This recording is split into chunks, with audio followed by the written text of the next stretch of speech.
of the Athletics Can't Wait Jets podcast, your nonstop shop for all things Jets. Now here are your hosts, Tim McMaster and Connor Hughes. Listen safely. Can't wait. Hey, YouTube viewers, check out our sponsors in the description below the video. This episode of Can't Wait is presented by BetMGM, the exclusive betting partner of The Athletic. Sign up at betmgm.com using the promo code TheAthleticPod. We are wrapping up free agency, looking ahead to the draft on this edition of the Can't Wait podcast. We'll also check in on the other teams in the AFC East. What did they do during free agency? How did Joe Douglas do? What's left to do? All of that. Tim McMaster here along with Connor Hughes and Marissa. Wait for it. Dunn. Marissa Dunn back on the show. Has the Twitter handle changed? I just realized the Twitter handle hasn't changed yet. That's still Marissa Morris. Here's my predicament. I did change my name on Twitter, but I don't know how if I change my handle, will that be kind of confusing? I think it's fine. You don't have a blue check mark. That's the good thing. Like if you have a blue check mark and you change your handle, you lose it. Okay. So you don't have to worry about that. Well, then and it's I got Marissa_Morris very early in the Twitter days. Now I'm going to have to probably add some numbers to Marissa Dunn. So I'm still in the works of that. I did change my Instagram handle, but you have just Marissa Morris. You're right. That that hurts. I got really lucky. Tough to give that up. Yeah. So I'm still in the whole process. I actually have my social security form right here to actually legally change my name and do that. Oh yeah, process, I gotta ask you to do that because really Bree and I are in the process of doing all that stuff. We had 2 trips planned, so she didn't want to call. She wanted to change her name now because of all the stuff, all that fun shebang. So she's like, "Oh, I'm not gonna change it yet." So she's changed it on all social media handles. She just needs to change it on non-social media handles. I've started the process, legally changing it, and let me tell you, it is quite the process. But I'm excited to be back, and I missed you guys. It was a nice time off, so I'm grateful for Tim picking up the producing slack. Leaving Tim with Connor is quite the big task. So thanks, Tim, for handling him. Well, we were on time every day. I know every day, and you come back and we're late. We're late. I know we were on time today. We were chatting some catching up on things. So I'm happy to be back. It went really quick, and man, did I come back to a lot of news all across the NFL. So ready to hear how Joe Douglas has been doing with the Jets free agent signings for sure. Well, we can't get to that just yet. How was Hawaii? Oh, it was incredible. It was very hard to come back. So we went to Maui, and it was absolutely beautiful. We went kayaking, we went snorkeling. I told this story on Birds with Friends yesterday, but Michael and I, just picture Michael and I in a kayak together. So Michael, 315 pounds in the back, me 115 pounds in the front. I was basically airborne. You were glow riding. What's that all the old Pimp My Ride where the back pops up and the top goes? Basically, I was in the air. There was a few words exchanged about our paddling process. I was going one way, he was going the other. And I was I can barely reach the water because I'm out of the air. But I will say we did not flip the kayak. I'm very proud. I didn't even bring my phone because I was this thing is totally flipping at some point. The weight distribution, just my coordination, really. I'm this is not going to go well. But we made it successfully out to see the turtles. So that was very cool. It was an awesome trip. We ate a lot. Michael did a restaurant rankings. So if anyone is going to Maui, we'll share that with you. But yeah, it was a really good time. And I'm happy to be back though. I really came back into a lot of news. So it's been, I came back the end of last week. So it's been a little crazy so far, but ready to get things rolling again. Ready to be rocking and rolling, Connor. Yeah, there we go. You just missed the big Jets news coming back on Wednesday. We did 2 shows last week, Monday and Tuesday, because for the Jets, 2 big signings on Monday, Laken Tomlinson, the guard, tight end CJ Uzomah, and then 2 big signings on Tuesday, cornerback DJ Reed, safety Jordan Whitehead. After that, it was quieter, some smaller moves. But overall, Connor, when you look at this whole thing, I guess Jacob Martin's the other name. I don't mean to interrupt you, Tim. Yes. I have to interrupt you. Apparently, we're having some issues on YouTube at the moment, which I've seen, and I am experiencing it as well. The video like plays for like 20 seconds and then immediately kicks people out and stops and says that we're over. So I don't totally know what's going on there. You're just giving me a test my first show back, Connor. I don't know. We were perfectly fine until Marissa came back. Hey, I would not say you guys were perfectly fine. I heard you started an episode and we're not actually live. So that is true. That happened. So I don't know exactly how to yeah, so apparently it's working for some people. It's not for. I have it on like my iPad and my computer, and it's giving me issues. And for so it's I'm looking at the chat, and it's happening for some people. Apparently it's working for. That was so you experienced it too? No, that was me. I was trying to pull it up. All right, I will work on that. We apologize. It says laptop. People, I think it's people who are watching on the YouTube app. It's giving issues, and people. Okay, who are well then that's not an us problem. That's a YouTube app problem. Yeah, it's YouTube. Yeah, it's not. Can't wait. We're never wrong. We're never. No, wrong. I was just gonna say everything looks good on my end, so I'm not really sure what that would be, but mine says waiting to start still when I go to YouTube. So. Yeah, I had that too, Tim, and then I kept hitting refresh, and then eventually it starts, but then it stops. Okay. Anyway, we should keep recording. Yeah, it seems to be working for me on the browser, but yeah. So for those who are trying to watch on your computer, go to watch on your computer. A problem out of our control. So, yes. But anyway, you can always catch up with the podcast as well. Yes. Which won't have any of this part of us talking about YouTube. YouTube's going to lose us. That's what's going to happen now. YouTube's going to lose us. Well, we have to give a shout out actually to our YouTube viewers because we had a huge audience on the pods that you guys did last week. So shout out to all of the loyal listeners because they make this thing fun for sure. All right. And with that, back to it. Connor, they added the, Jacob Martin. I mentioned that after the podcast that we did last week. But overall, you look at this group of players and it's typical Joe Douglas, right? No big names, none of those star players, but productive players that are going to fill a hole for this team. Yeah, look, man, I think what we've kind of and we talked about this a little bit ago. I can't really free agency. The first week of free agency so blends together in like the worst ways possible that it's like I kind of forget what I've said and where I've said it. So you just kind of have to figure it out as we go along. But at some point between when free agency started and when free agency ended, I thought that this offseason would be a big one for Joe Douglas in terms of figuring out what kind of general manager he's going to be, because your first year as GM, you can kind of do, for the most part, whatever you want because you're on the honeymoon. It's your vision.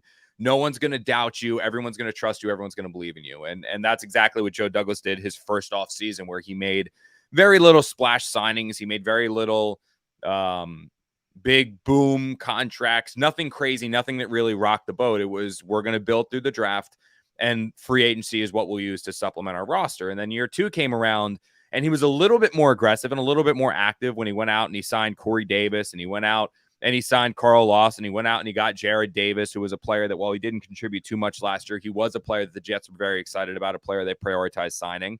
And so he was a guy that was that was an offseason where it was like, okay, he was a little more aggressive, which then set the stage for this year three. And I honestly thought going into this one that coming off a record of 6-27 over the last 2 years, Woody Johnson returning from the United Kingdom, I thought that we were going to see Joe operate almost as if he had a little bit of a fire lit under his seat, that he wasn't on the hot seat, that he wasn't nearly about to get fired, that he wasn't somebody that was like, oh man, this could be the last year of my job. We're going to be in trouble. Oh man, I need to do this. I need to do that. Not necessarily that, but somebody that realized that he needed to make the Jets significantly better. And usually when you have general managers that feel that pressure to make a team significantly better in a short period of time, you go on these rampant free agent signing sprees. You play and hand out record-setting contracts to the top players on the market if they are deserving of it or they're not deserving of it. You make up the difference between a team that wants to go play for another team to decide to come to your team by paying more, and I thought that we weren't going to get Joe Douglas to operate to the extreme that Dave Gettleman operated last year, where he was handing out those absurd contracts to Adoree Jackson and the absurd contracts to Kenny Galladay and players like that. But I thought we would have a more aggressive Joe Douglas. And instead, what I think we have all come to learn now, and it's pretty safe to say this is going to be the case for as long as general manager Joe Douglas is this team's general manager, is that he is always going to operate the same exact way. And you want to give him some credit and you want to give him some praise because he is willing to go down in the boat and on the ship of his beliefs, but he's just never, ever, ever going to be the general manager who pays a player more than what he believes that player is worth. Joe Douglas could have had BJ Hill. He could have had DJ Jones to solidify the interior of his defensive line. He was not willing to pay those players more than what he believed they were worth. He was not willing to pay those players more to get them to turn down the Denver Broncos in Jones's case or the Cincinnati Bengals in Hill's case to go and play for the Jets. He wasn't willing to do it. He made them an offer that he thought was reasonable. He made them an offer that he thought fit the type of player that they were.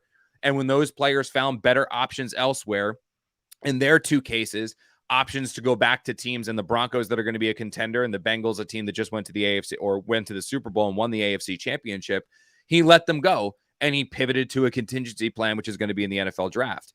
He was involved in the sweepstakes for Amari Cooper, but when the Cowboys were not willing to make the trade contingent on a reworked contract, he said, okay, we're going to go to the contingency option, which is going to be the NFL draft. They were involved in Marcus Williams, but when they realized that they were going to have to pay him $16, $17, $18 million a year to get him to turn down the Ravens, who are a contending team, they pivoted to Jordan Whitehead, and they'll find somebody else in the NFL draft. That's just how Joe Douglas is going to work. He's going to be aggressive in filling needs, which is exactly what he did. CJ Uzomah is going to fill a need at tight end, right?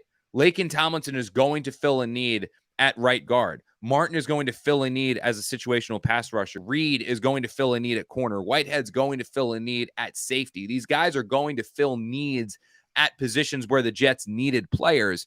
However, they are not stars. They are not top market free agents. None of them are, with the exception you can maybe make for Tomlinson. But when you look at the contracts that the Jets handed out for these guys, they aren't top of the market contracts. So for as long as Joe Douglas is this team's GM, for as long as he's calling the shots, for as long as he's running the show here, it's always going to be the same offseason. He's never going to hand out record-setting contracts to B-list free agents. He's going to try to find his value. That's what he found in Reed. That's what he found in Whitehead. That's what he found in Tomlinson. That's what he found in Martin. That's what he found in the other tight end they signed, whose name's escaping me. I always want to say Wilson, but it's not Wilson.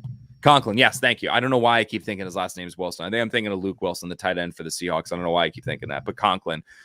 All of these players are not game-changing players. They're not studs. They're not stars. They're not Pro Bowl players, with the exception of Tomlinson. But what they are is good football players, and they're good football players at positions that the Jets needed to fill. So this is what he's going to do. And where the Jets are going to find their stars, where they're going to find their studs, is the NFL draft. And if Joe Douglas has another draft like 2021, that's going to be a really good thing for the Jets. If he has another draft like 2020, we're going to be talking about this team being in search for another general manager next year. There was also some re-signings of note. Braxton Berrios, we talked about that, Connor, last week, and how really a surprise it is in a way that his money made sense for the Jets. It wasn't as much as some people had rumored. They bring back Nathan Shepard to help out on line, Dan Feeney. And one guy we didn't talk about last week, because I think it was Wednesday or Thursday, Joe Flacco. The Jets have an experienced backup quarterback in place now. Not in like September, not in October, not in November, but they have one, and he's a guy who's familiar with the team and ready to go for the offseason. That is exciting. Yeah, and it's that, not just him. They also were able to tender Mike White, which we kind of knew was going to happen. You know, in the Jets' perfect scenario, Mike White, the legend of Mike White, will grow. Oh yeah, this is my prediction, and you guys can clip this one and play it back once OTAs, mini camp, and training camp starts going through. But every single time Robert Saleh and Mike LaFleur talk now during OTAs, during minicamp, and during training camp, just watch how they unsolicited bring up Mike White, because they are going to bring up how good Mike White is looking. They're going to bring up how well Mike White's playing. They're going to say, wow, you know, he's really come into his own. Like, he looks even better. They are just going to boost up this kid and boost up this kid and boost up this kid. Very, very similar to what the Patriots did with Ryan Mallett not too long ago. Just trying to get everyone to think like, wow, the Jets got someone, man, you know what? Look what that kid did early against the Colts. Look what he did that entire game against the Bengals. Now he's having a great training camp. And if Mike White can somehow string together 2 or 3 really impressive training camps, or not training camp, preseason games, if he can look good in those preseason games, the Jets are going to try to flip that dude for like a 3rd or a 4th round pick. Like, just watch. They are all, it is so going to happen. And it's like, whether he looks good or bad. That's bold. Hey, they got a 5th for Blake Cashman, which we should get into too. Yeah, seriously. At that point, I'm selling Joe Douglas short when I talk about that pick. But no, Marissa, I'm not kidding. That, I mean, look, he's a young quarterback that has a good game film, like has a good game of tape. I mean, look, this is how many Matt Flynn turned like 7 jobs off of 2 games with the Packers. Like, that dude looked good for 2 games against the Packers. His own offensive coordinator in Green Bay got a job in Miami, needed a quarterback. Matt Flynn was a free agent. He's like, yeah, I'm not touching that one. It's like, that was red flag number 1, but all of these teams kept signing him because of what he did in 2 games. Mike White had his Mike White game, Mike White hysteria for an entire 1 to 2 months of last year. If he suddenly, the Jets start talking him up and boasting him and all this stuff during OTA's minicamp, training camp, and then he has a couple good preseason games, I guarantee you they will be able to flip him for at least a 4th round pick. Now, granted, if he sucks in training camp and all of us are watching him and we're like, no, he actually looks pretty bad, like what happened with Ryan Mallett, and then he gets to the preseason games and he looks poor like Ryan Mallett, then obviously the trade's not going to happen. You're not going to get a 4th or a 3rd or anything like that. But if he can string together a couple good preseason games combined with the coach talking him up and us writing about what the coach says, watch. I guarantee you the Jets are going to try to flip that guy. But the Flacco thing is so fascinating to me and so interesting to me, because how often last year during OTA's minicamp, training camp, did Saleh and LaFleur and Douglas all tell us about how you don't need the veteran quarterback? You don't need him. No, we're fine. We've got the 2 guys now. We've got James Morgan. We've got Mike White. We've got Zach Wilson. Experience is so irrelevant. It's so not needed.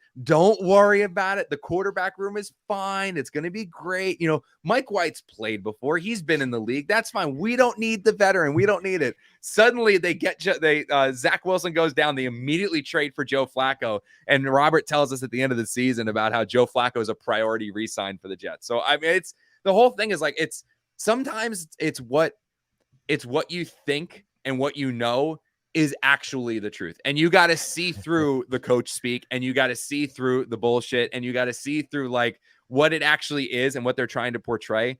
The Jets in the very beginning always wanted a veteran quarterback. They always wanted to have a veteran quarterback in there to rear Zach Wilson, because guess what? It helps the young quarterback. When you have a veteran quarterback, somebody who has been there and done that, even if they're not the Josh McCown type, right? Because Josh McCown was literally like a coach in the quarterback room for Sam Darnold. You don't need that. But with Joe Flacco, a guy who has played in this league 10 plus years, has been a Super Bowl champion, has been a Super Bowl MVP, has been somebody that many people considered one of the best quarterbacks in the NFL for an extended period of time. Never the best, but one of the top 10 quarterbacks in the NFL for an extended period of time. There's a way that he goes about his business. No, he's not physically the same player that he was 8 years ago.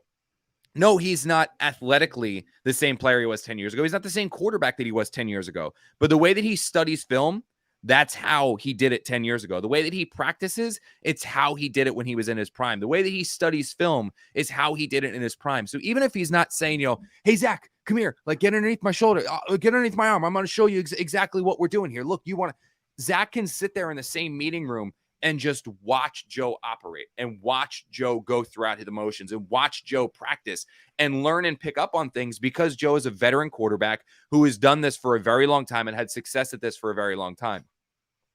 It would have been the same thing if the Jets were able to get Nick Foles in here, as it would have been Joe Flacco or any other established veteran. The issue was that as soon as Joe Flacco went to the Eagles, because he wanted a chance to start over Jalen Hurts, and as soon as Nick Foles made it pretty clear that he didn't want to play for the Jets, it was like, well, who's the veteran we're going to go get? They were never going to go get Mullins. Like, you're not going to learn anything from Mullins. They were never going to go get Gardner Minshew, because you're really not going to learn anything from Gardner Minshew. Like, there was no one else out there for them to go get. So they didn't go out and get anyone, because they didn't see how it was going to benefit their team. They didn't see how not having a veteran quarterback would benefit the team like they tried to portray. There was just no veteran quarterback for them to go out there and get. But now, like, once they got Flacco and suddenly Saleh's like, oh, it's the best thing. Like, he's brought so much. Zach has learned so much. He's so valuable. Absolutely. I'm going to pound the table to make sure we bring Joe Flacco back. Now they bring him back on like $3.5 million, whatever that deal was. It's like, you know what? Maybe the media knew something when we were asking you all throughout OTA's minicamp and training camp. Don't you need a veteran quarterback in here? Shouldn't you get a veteran quarterback? Wouldn't it be helpful to get a veteran quarterback? Like, we all knew it. It was obvious to anyone who watched this team. Now the Jets have it, and hopefully it helps Zach Wilson out. Yeah, hopefully. And I think it is good that it's the same guy that was there for the second half of last year as far as continuity and all of that with Zach Wilson, that the relationship's already built.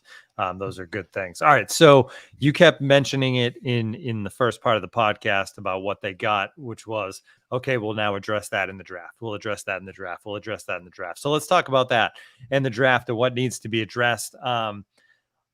Maybe not the number 4 pick, but when you think about biggest needs, receiver, Connor stands out, and the number 10 pick would probably make a lot of sense.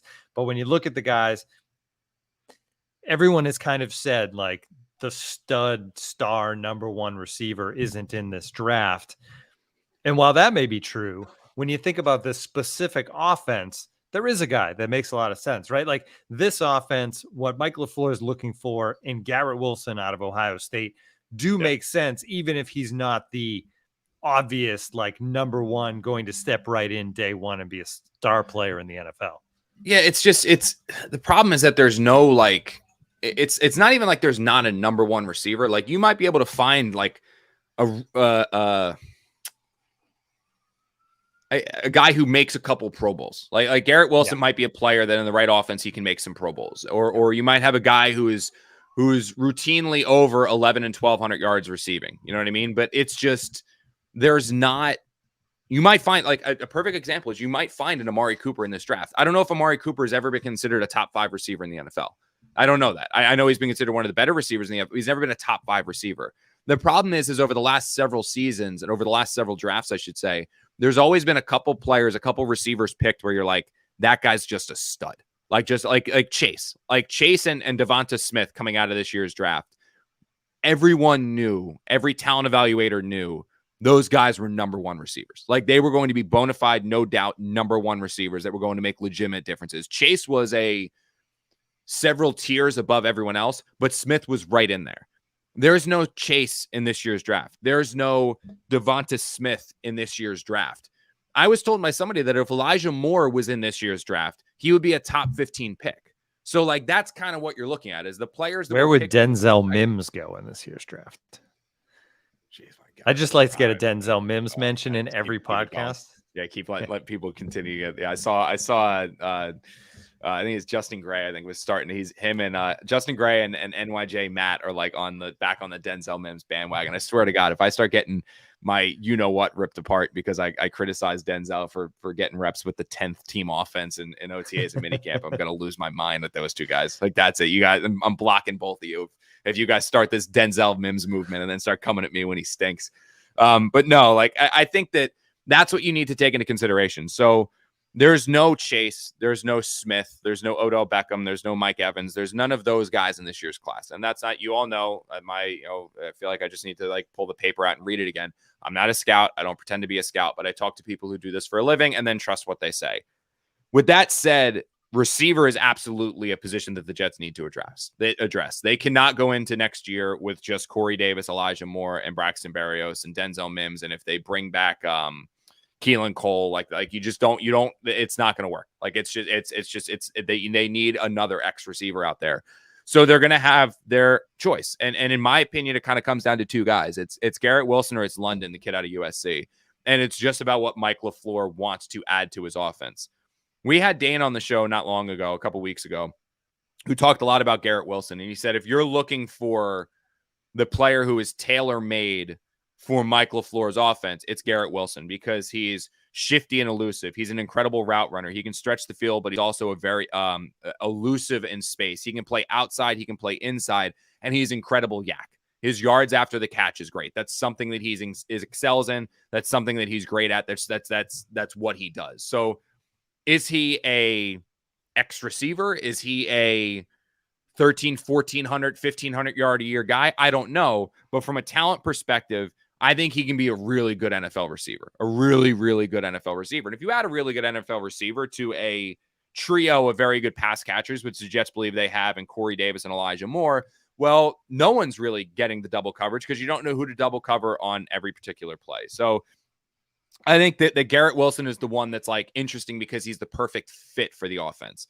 The other one that I'm fascinated by is London, because London is more of like that big-bodied, physical, 50-50 ball, go up and get it, out muscle guy. And he would bring a different type of player to the offense, because you have Corey Davis, who's a pretty good route runner, very reliable hands generally, except for this past year, which was a little unique. But you've got Corey Davis, you got Elijah Moore, who can then play the slot, and then you put London outside as like that big physical presence. That gives you 3 different types of receivers all in one offense. So I'll say that none of these guys are in play at number 4. At number 4, the Jets are either going to go with an offensive lineman or a pass rusher. But I think at number 10, that's when Garrett Wilson, London, I think those are 2 dudes that could really, really big in play. I know I see it in my Twitter mentions all the time. I see it in the Athletic comment section all the time. I don't believe the DK Metcalf is an option, just because I don't think the DK Metcalf's on the trade block. Seattle, while they got rid of Russell Wilson, I don't think Seattle's willing to like say we're rebuilding. Like they're not blow it up, rebuild it. I mean, that's just not something I think they're doing. Not something that, from my understanding, they're trying to do. They're trying to use these picks that they just got from the Denver Broncos. Get these picks they got from the Denver Broncos and just fill out the team again and make themselves a pretty good team to compete. So I don't think the DK Metcalf's available. I don't know if DK Metcalf, I mean, he's kind of guy, you've seen it a little bit in Seattle, that he's a guy where if he's not getting the amount of targets that he wants a game and Seattle's not having success, he tends to have a little rants and some temper tantrums down there on the sideline. And I don't know how that would work if the Jets win 5 games next year and Zach Wilson starts to struggle. I don't know if he would necessarily be the perfect fit, but from what I understand, I don't even think he's on the trade block. So the Jets need their receiver. Where's that receiver going to come? I think that wideout's coming in the NFL draft at number 10, and it's either going to be Wilson or London. All right, more on the draft and the rest of the AFC East coming up after this short break. If you're the type of person who's always thinking about new business ideas or wondering what's the next side hustle I should spin up, check out the podcast My First Million. The hosts, Shahan Puri and Sam Parr, have each built 8-figure businesses and sold them to Amazon and HubSpot. And each week they brainstorm business ideas that you can start tomorrow. These can be side hustles that make you a few grand a month, or big billion-dollar ideas, or anywhere in between. I really liked episode 158, if you want to check it out, where Sam and Shahan explained how to make millions by buying Michael Jordan's home and turning it into a museum. Since we're all big sports fans, I feel like everyone on the Can't Wait podcast would love this episode. They also chat with founders, celebrities, and billionaires and get them to open up about business ideas they've never shared before.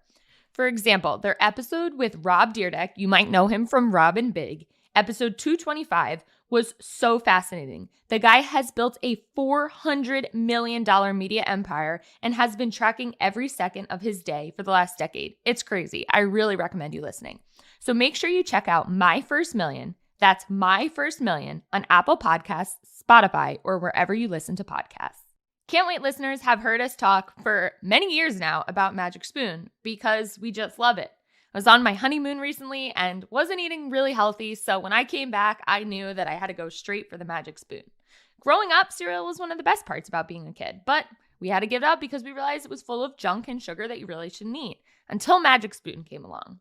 There are 0 grams of sugar, 13 to 14 grams of protein, and only 4 net grams of carbs in each serving. And it's only 140 calories a serving. It's keto-friendly, gluten-free, grain-free, soy-free, and low-carb. And you can build your very own custom box. Available flavors include cocoa, fruity, frosted, peanut butter, blueberry, cinnamon, cookies and cream, and maple waffle.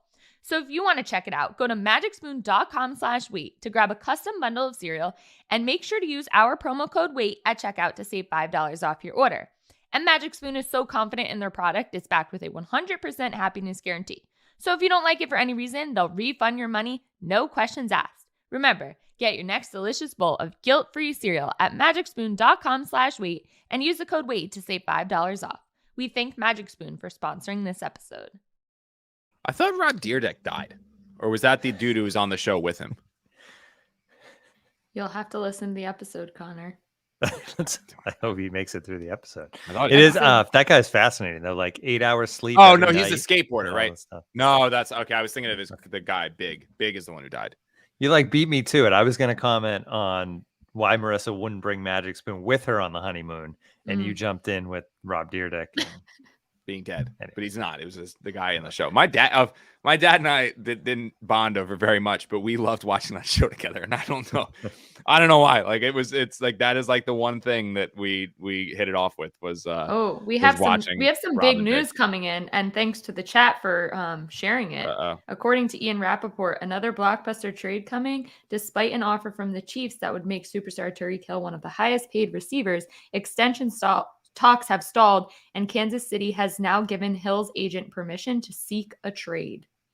Ooh, another receiver on the mark. Now, the question with Tyreek Hill, though, is like, isn't Tyreek Hill what the Jets want Isaiah Moore to be, Connor? I mean, what? He's a little receiver that can play, does all the little different things. That's not what the Jets are looking for. He's they so think they have that guy. Well, he's quite good yak. I mean, I think we saw that in that playoff game. So I need to do my homework on that one, because the one thing that I will say, and this is something that, as long as Christopher Johnson and Woody Johnson own this team, especially over the last 5 to 10 years when Christopher Johnson really took over, is that they will never pursue somebody that has questionable background when it comes to abuse. And so there was some of that with Hill, with like where his girlfriend had that audio of like him going after his kid and stuff like that, and like ripping up his kid. And again, I don't follow the Chiefs enough or Hill enough to like know if that's been, he's still playing, but like that doesn't mean anything in the NFL. As long as you can play football, they're going to find a way to get you back on the field. Case in point, Deshaun Watson. But like that was one reason why after these allegations came out, the Jets were never going to pursue him. Like I heard from somebody, like they were never, like if this was, say like they didn't draft Zach Wilson, right? And Zach Wilson went to, like they rolled it back with Sam Darnold. Everyone realized what we realized from the beginning, which is that Sam Darnold stinks, and then Watson was available. The Jets were never going to be in the market for Deshaun Watson this year. They were not. Like what the allegations and all that stuff, whether he was criminally processed or not, there was enough there where they were like, we're out. Like that's not something we're going to be on. We're out.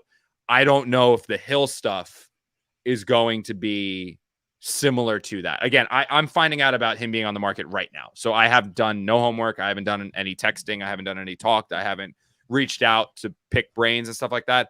I will tell you that in 4 days, right? Thursday, Friday, 3 days, I'm flying to West Palm Beach for the NFL owners meetings. So Christopher's going to be there, and Woody's going to be there, and Robert's going to be there, and Joe's going to be there. And all of them, with the exception of maybe Woody, are going to be made available to the media.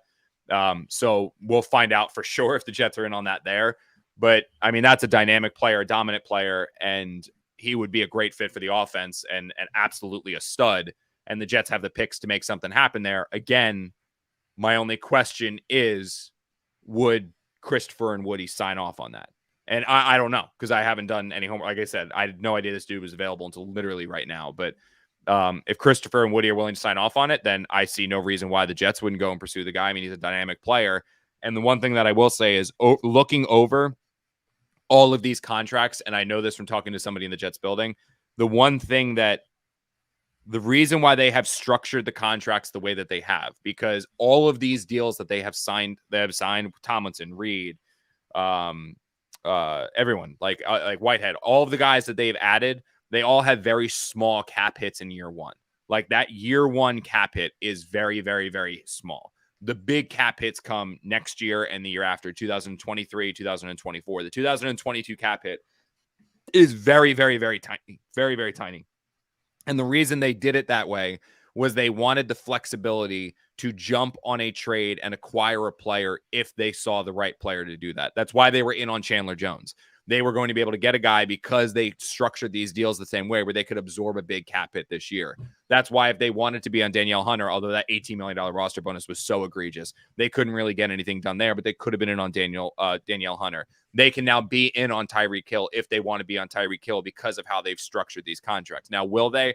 I don't know. Again, I haven't done my homework, and I don't I don't like being the guy that, like, at the end of the day, and this is the truth, unless it's a column, my opinion does very little to help viewers and readers and listeners. Like, it really doesn't. Like, what I think the Jets should do and what the Jets are going to do, I mean, they're two different things, and what they're going to do and what they want to do is of more value, right? At least that's the way I think about it, is because if I can tell you what the Jets are going to do or what the Jets are going to try to do or what the Jets want to do, it's of more value to you because you find out how your team's actually operating. You can agree or disagree with it, but at least you know why they're doing what they're doing and what they want to do and all that stuff. My opinion, who gives a shit? I don't run the Jets. I'm not signing checks. I'm not the GM. I'm not the head coach. So, I just kind of try to find that stuff out and tell you guys. So I'll do my homework as soon as this podcast is over and send some texts out and see if I can't dig up some background on it.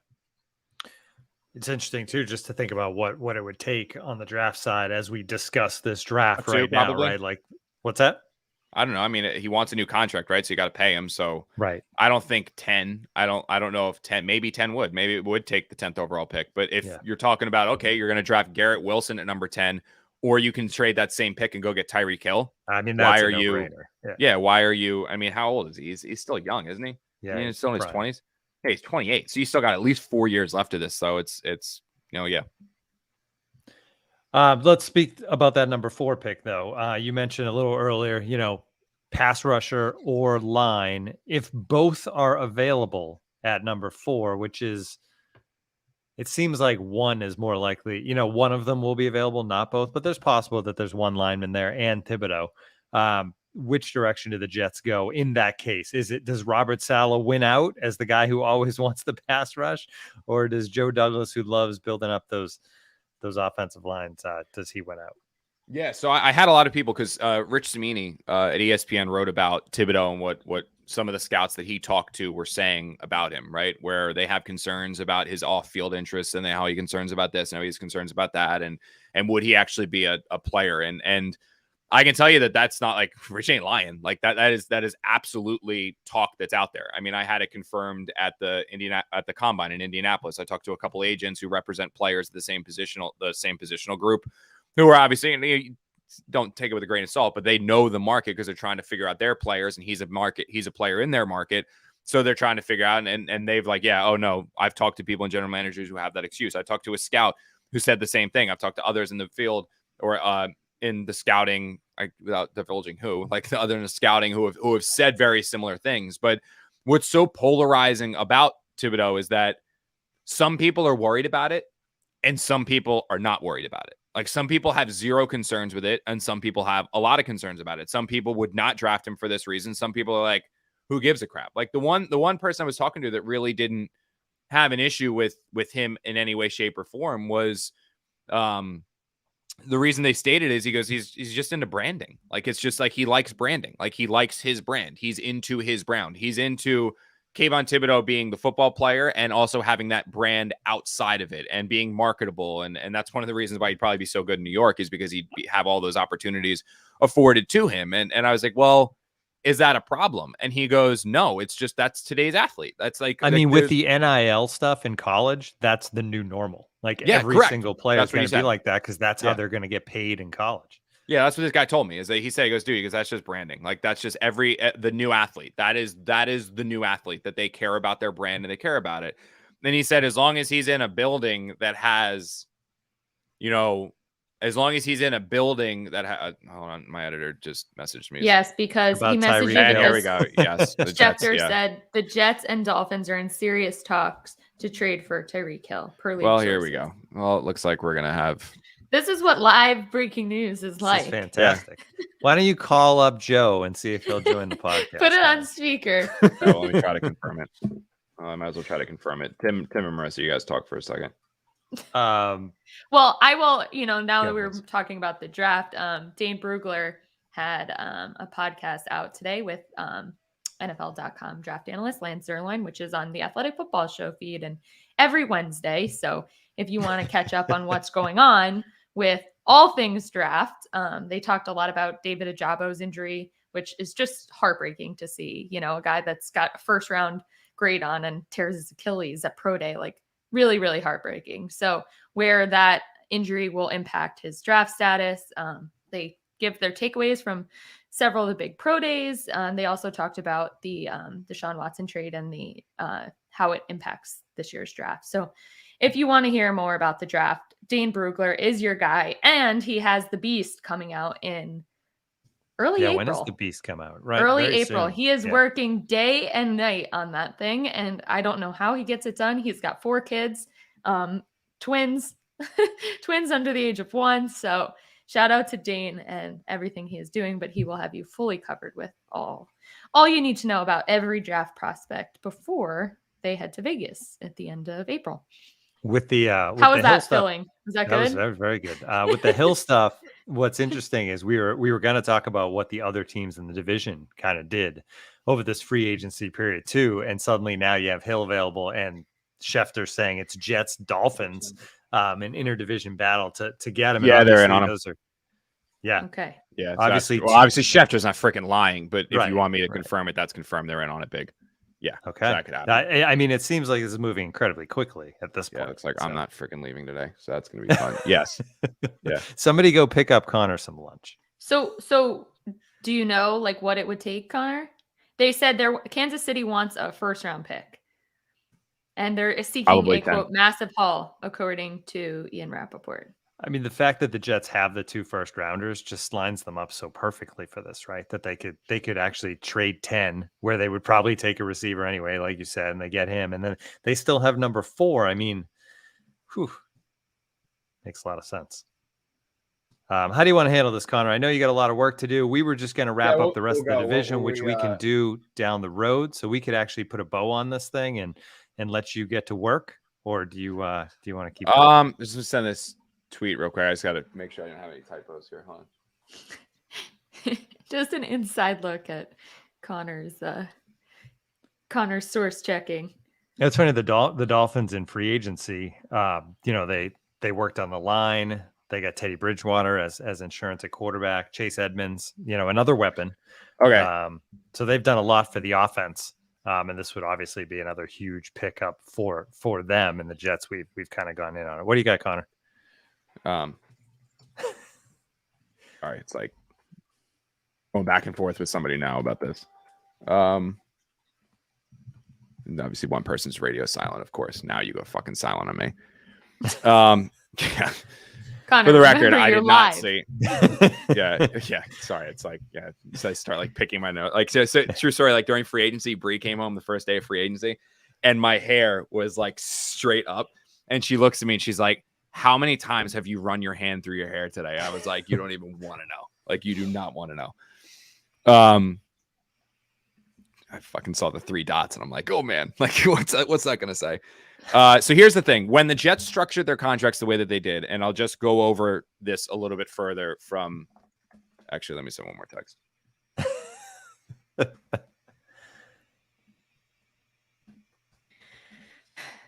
What a NFL free agency, man. You went on a 2-week honeymoon. Tell us more about that, because that's what they want to hear right now. I just can't even keep track. My head is just spinning. I'm wondering if the chat agrees with me. Oh my gosh. Let's just talk about the AFC is you guys probably aren't gonna like this one. Out of this world. Let's see what the chat has to say. I'll start reading. Yeah, hold on. I actually might have something here. I don't think people are gonna like it though. Oh. The chat is just people cheering you on, Connor. Yeah, well, they're gonna start booing me soon. Don't kill the messenger. How many times have we said it? I'll say that while I'm waiting for.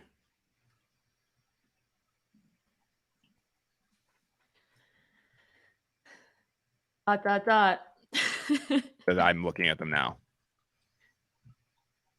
2 ones they want. One is not so optimistic. Somebody's not so optimistic that that's going to happen. I heard I'm not holding my breath on that one, so I don't know if it's actually going to happen. But I will say they're in on it. I know that they are in on it, but this is a much more pessimistic tone than what I originally thought it was going to be. Real quick, but just about specifically the structure of these deals. When the Jets pieced together their free agency and they went after and they pursued Reed and they pursued this guy and they pursued that guy and they went throughout this entire process, they did so wanting to give themselves the flexibility to pounce if there was an opportunity to pounce. So when they gave Tomlinson his contract, when you look at his contract, the cap hit for year 1 is nothing compared to next year. The same thing with Reed, the same thing with CJ, the same thing with Conklin, the same thing with every single free agent they've signed, with the exception of the 1-year deals, which are basically vet minimum deals anyway. with vet minimum. Sorry, this is what life is like when you're trying to track that information. The way that I'm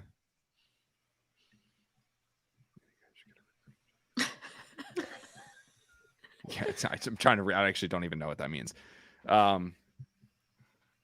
I just feel for all of Connor's teachers growing up. Asking Connor a question and then a kid in the back being like, Connor. As I can't multitask.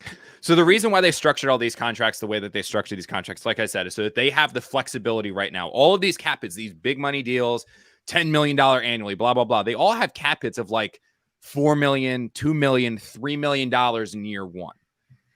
The reason why the Jets structured those deals the way that they did is so that if there was an opportunity for them to pounce on a player, if there was an opportunity for them to go out there and get a player that they believed could significantly improve this roster, they would do so.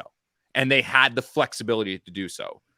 This is that opportunity. So the opportunity is now there where the Jets have the flexibility to go out there and make that happen. They have the flexibility to go out there and acquire a player if they want to go out there and acquire the player.